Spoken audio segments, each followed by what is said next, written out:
इतिहास लिखा है इसमें, कुछ खास छिपा है इसमें। इतिहास लिखा है इसमें, कुछ खास छिपा है इसमें। मर्यादा है कोई वादा है, विश्वास रखा है इसमें।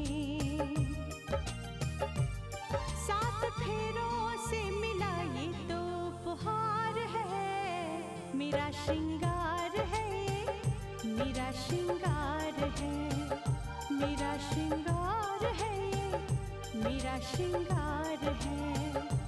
मंगलसूत्र, मंगलसूत्र, मंगलसूत्र, मंगलसूत्र, मंगलसूत्र, मंगलसूत्र, मंगलसूत्र।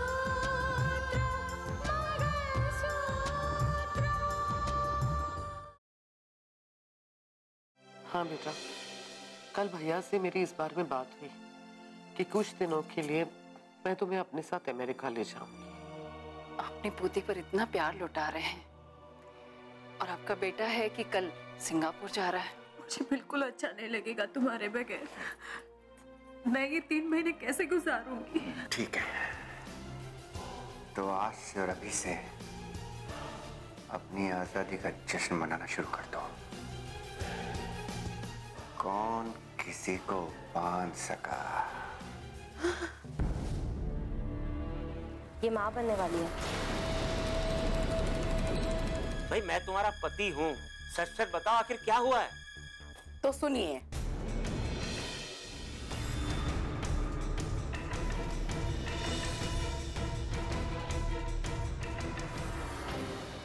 क्या क्या कहा तुमने? स्नेहा माँ बनने वाली है? हाँ। हे भगवान, तुम ये खुशखबरी कहाँ और किस हालात में दी है? वो ममता की चौखट पे खड़ी है और उसे प्यार और हमदर्दी की जरूरत है।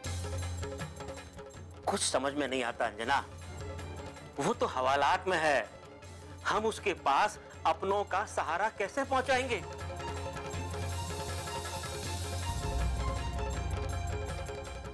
एक बात और मुझे परेशान कर रही है। वो क्या? ये खबर मैं दीदी को कैसे बताऊं?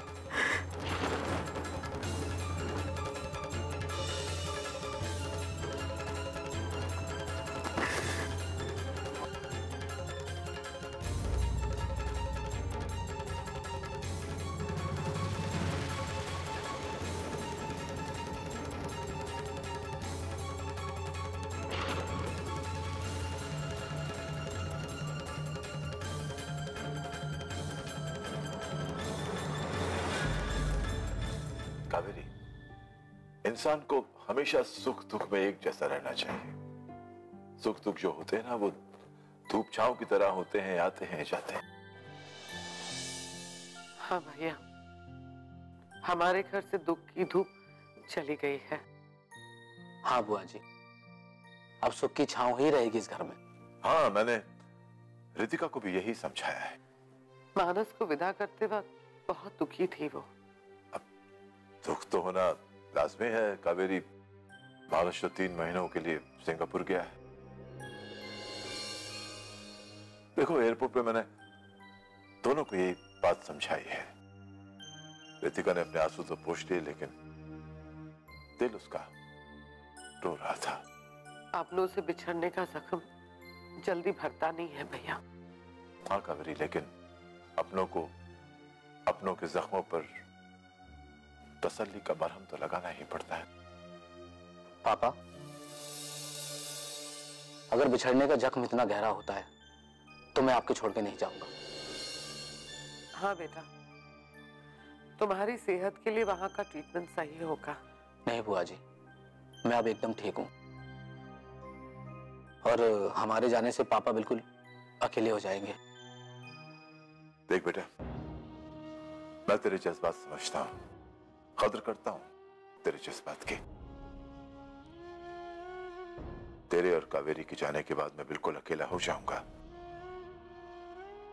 ये घर सूना हो जाएगा, लेकिन कावेरी अगर तू चले जाना चाहती है तो तुझे जाना चाहिए। वहां जाएगा तो सोच बदलेगी, थोड़ा सा चेंज ऑफ एटमॉस्फेयर होगा और एक नई सोच लेकर तू वापस आएगा। हेलो, इंस्पेक्टर चौधरी बात कर रहा हूँ सर। हाँ इंस्पेक्टर चौधरी, कहिए क्या बात। एक्चुअली जज साहब, एक ऐसी खबर है जो खुशखबरी बनकर आपके दरवाजे पर खड़ी है। मैं समझा नहीं आप क्या कहना चाह रहे हैं। एक्चुअली जज साहब, ये खुशखबरी देते हुए मेरी भी जबान लड़खड़ा रही है। आप प्लीज कहिए ना क्या बात है। स्नेहा जी जो इस वक्त पुलिस कस्टडी में है वो प्रेग्नेंट है सर।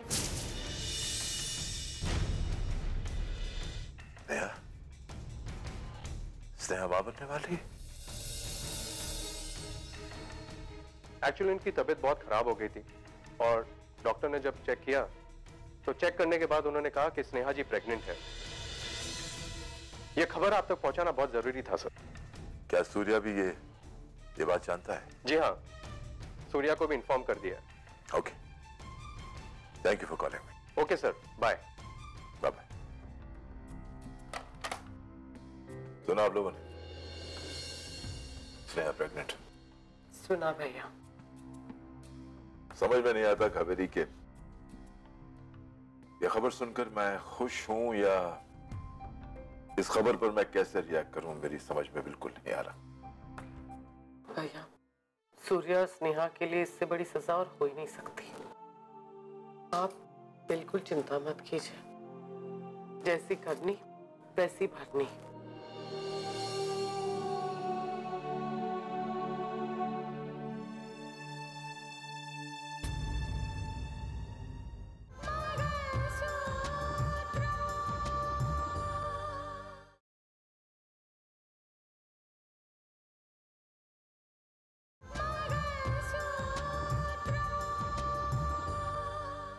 दीदी, तुम इतनी कठोर क्यों हो? तुम्हारा दिल पत्थर कैसे हो गया? हाँ भाभी, तुम अचानक स्नेहा को इतना पराया कैसे समझने लगी हो? स्नेहा रिश्तों के हद से बहुत दूर चली गई है। वो अपने दुष्कर्मों के कारण हमसे बिछड़ गई है। तो क्या दीदी, तुम बेटी दामाद को माफ नहीं करोगी? नहीं, कभी नहीं। भाभी जी, आपका जो गुस्सा स्नेहा पर है वो जायज है, लेकिन आज स्नेहा की कोख में जो बच्चा पल रहा है उसका क्या दोष है? जरा उस मासूम के बारे में तो सोचो। वो बच्चा बिल्कुल निर्दोष है। इसलिए भाभी जी, अब आप स्नेहा के बारे में छोड़कर उस मासूम के बारे में सोचो। मुझे बच्चे से हमदर्दी है, लेकिन मैं कुछ नहीं कर सकती। तो फिर मैं कुछ करूंगी। तुम क्या करोगी?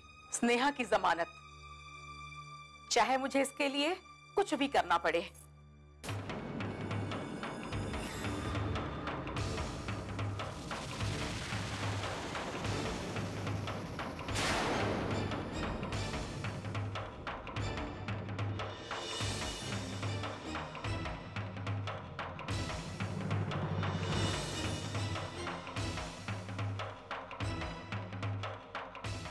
स्नेहा को आपने मरा हुआ मान लिया है, लेकिन वो मेरे हाथों में पली बढ़ी है।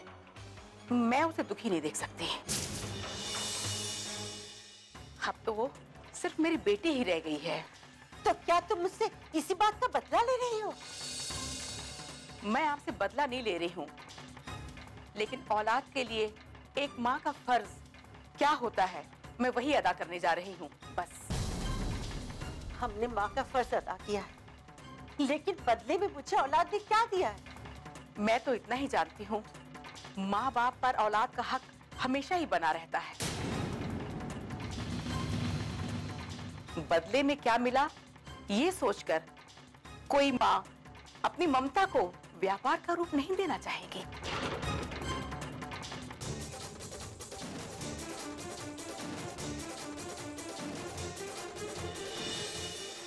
अंजना रुक जाओ, तुम्हें मेरी कसम।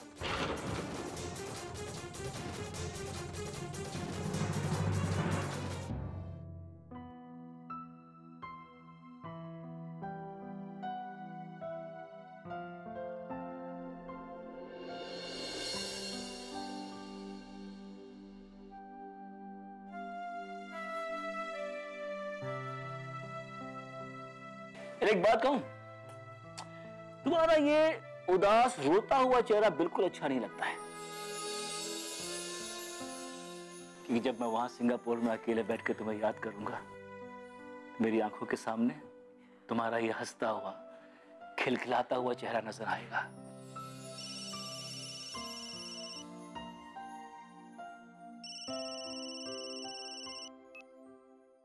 हेलो मानस। हेलो जाने तमन्ना, जाने जिगर, तुम्हें लग जाए मेरी भी उम्र। क्या है खबर? मैं ठीक हूँ, बस अभी अभी तुम्हें ही याद कर रही थी। अच्छा मानस, तुम्हें पता है, बड़े बुजुर्गों ने कहा है कि अगर आप किसी के बारे में सोच रहे हो या बात कर रहे हो और अगर वो इंसान सामने आ जाए तो उसकी उम्र बहुत बहुत ज्यादा बढ़ जाती है, लंबी हो जाती है। मैं तो यही दुआ करूंगी कि तुम्हारी उम्र बहुत लंबी हो, तुम खुशियों से रहो। वैसे भी एक सौभाग्यवती की यही तो निशानी होती है ना? ऋतिका ऋतिका ऋतिका, उम्र के लेन देन पर ही बहस करते रहेंगे ना तो जिंदगी बीत जाएगी। चलो बीच का रास्ता पकड़ते हैं, जिएंगे साथ साथ, मरेंगे साथ साथ, सुख दुख बांट लेंगे हम। मंजूर? मंजूर। ये बताइए, आपका सफर कैसा रहा? फ्लाइट कैसी रही? अच्छी रही। तुम्हें याद करते रहे, तुम्हें याद करते करते कब सिंगापुर आ गया पता ही नहीं चला। तुम्हारी यादों ने मुझे एक पल के लिए भी नहीं छोड़ा है। अच्छा मुझे ये बताओ कि मेरी बिटिया रानी कैसी है? बहुत शैतान है वो। क्या मतलब? मतलब ये, उसको मम्मी के साथ नहीं रहना है, हमेशा दादा दादी के साथ ही रहना है, खेलना है। अब देखो ना, जब भूख लगती है तो मम्मी याद आती है।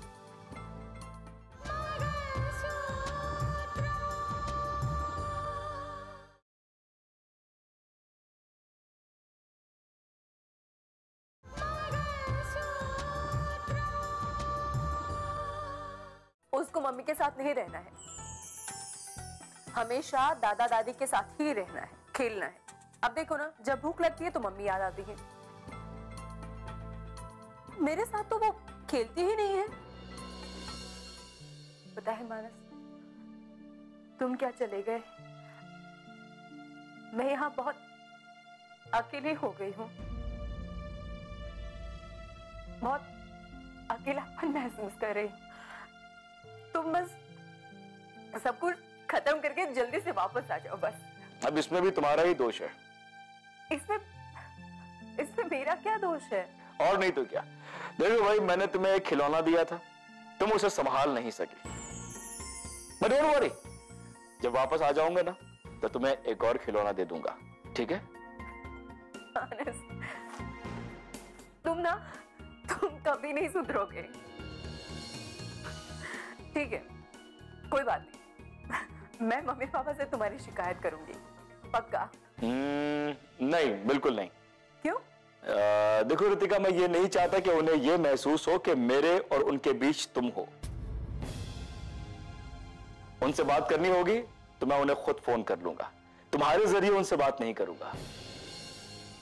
माँ का अपना अलग मकाम है ऋतिका, माँ की जगह और है, तुम्हारी जगह और है।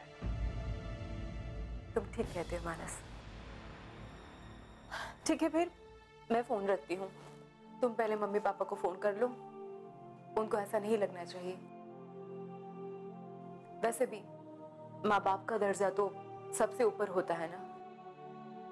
ठीक है, मैं फोन रखती हूँ, बाय। Okay, miss you. अपना ध्यान रखना। हाँ, ओके, बाय बाय।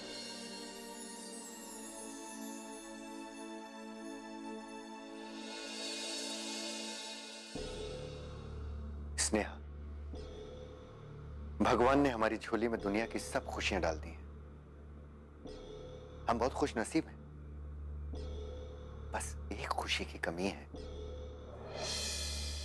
तुम्हारी ममता के आंगन में एक नन्हा सा फरिश्ता आ जाए, हमें भी माता पिता होने का सौभाग्य प्राप्त हो।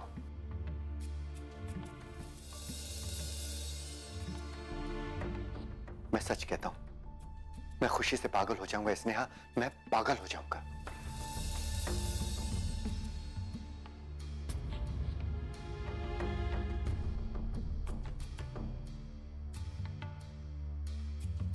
देखो स्नेहा, अगर सूर्या बेकसूर है तो हर कदम में मैं उसका साथ दूंगी, लेकिन अगर सूर्या आस्तीन का साथ है तो मैं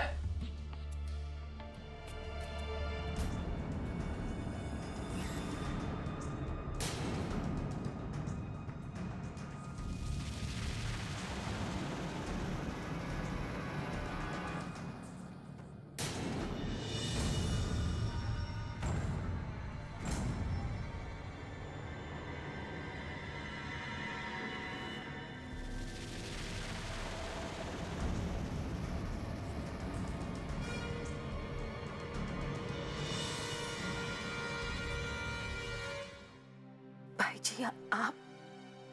हाँ स्नेहा, तुमसे मिलने आया हूं, बधाई देने आया हूं तुम्हें। भाई जी मैं किस मुंह से माफी मांगू? नहीं स्नेहा, तुम्हें माफी मांगने की कोई जरूरत नहीं। जरूरत है तो पश्चाताप की। मैं पश्चाताप की आग में जल रही हूँ भाई जी, लेकिन जब तक आप माफ नहीं करोगे तो मेरा पश्चाताप पूरा नहीं होगा। नहीं स्नेहा, जिस दिन तुम अपनों को अपना समझने लगोगी ना, अपनों को सच्चे दिल से प्यार करोगी, उस दिन तुम्हारा पश्चाताप होगा। यहाँ आके हमें अपनी गलतियों का एहसास हो गया है भाई जी, हम दोबारा कभी ऐसा नहीं करेंगे। स्नेहा, मेरा यहाँ आना माफी की दलील है, लेकिन मैं अपनी जुबान को किसी भी कारण से बांधना नहीं चाहता। स्नेहा, मैं समझता हूं कि एक औरत को इससे बड़ी अफसोस की बात क्या हो सकती है कि उसके मां बनने की खबर उसे इस तरह इस पुलिस के लॉकअप में मिले। मुझे मेरे कर्मों की सजा मिल गई है भाई जी, लेकिन मेरा ये बच्चा नहीं भाई जी, नहीं। मुझे इस बच्चे को इस कैद खाने में जन्म नहीं देना।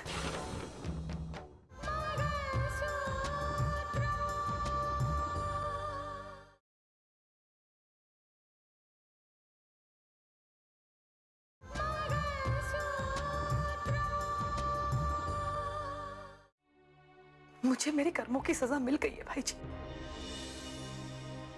लेकिन मेरा ये बच्चा नहीं भाई जी, नहीं। मुझे इस बच्चे को इस कैद खाने में जन्म नहीं देना। भाई जी मेरे और सूर्या का जो करना है वो कीजिए, लेकिन मेरे बच्चे को यहां से निकालिए भाई जी, मेहरबानी कीजिए भाई जी, मेरे बच्चे को यहां से निकालिए भाई जी, प्लीज। श्री कृष्ण का जन्म भी तो जेल की कालकोठरी में हुआ था, पर मैं कंस नहीं, और हर मां में कहीं ना कहीं एक देव की छिपी है, और हर बच्चे में भगवान का अंश भी होता है। मैं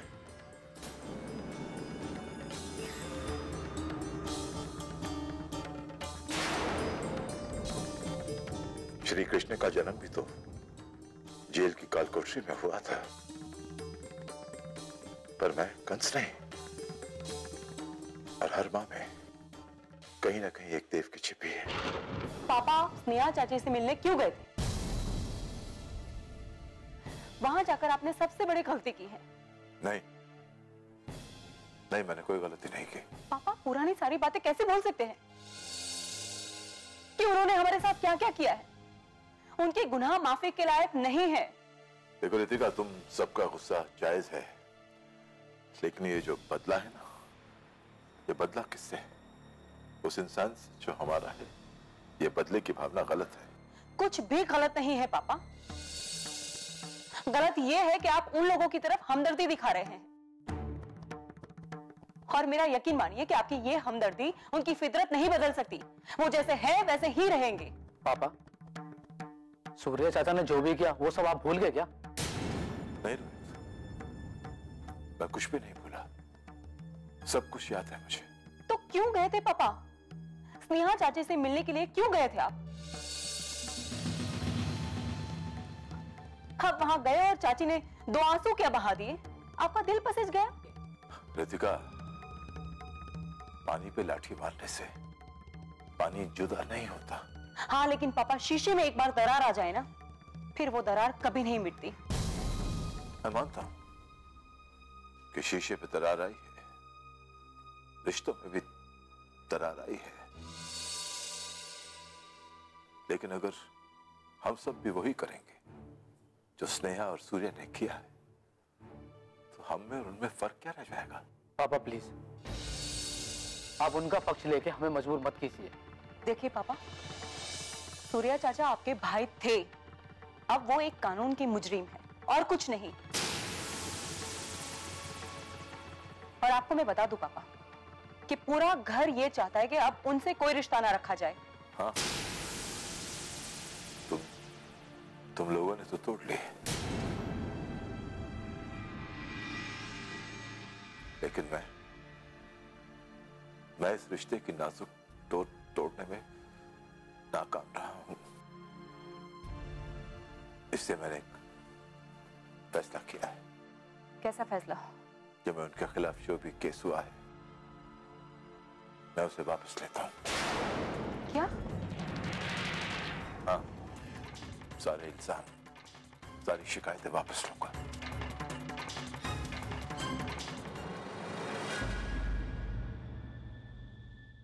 कच्चे धागे से बंधा इसमें संसार है, पिया का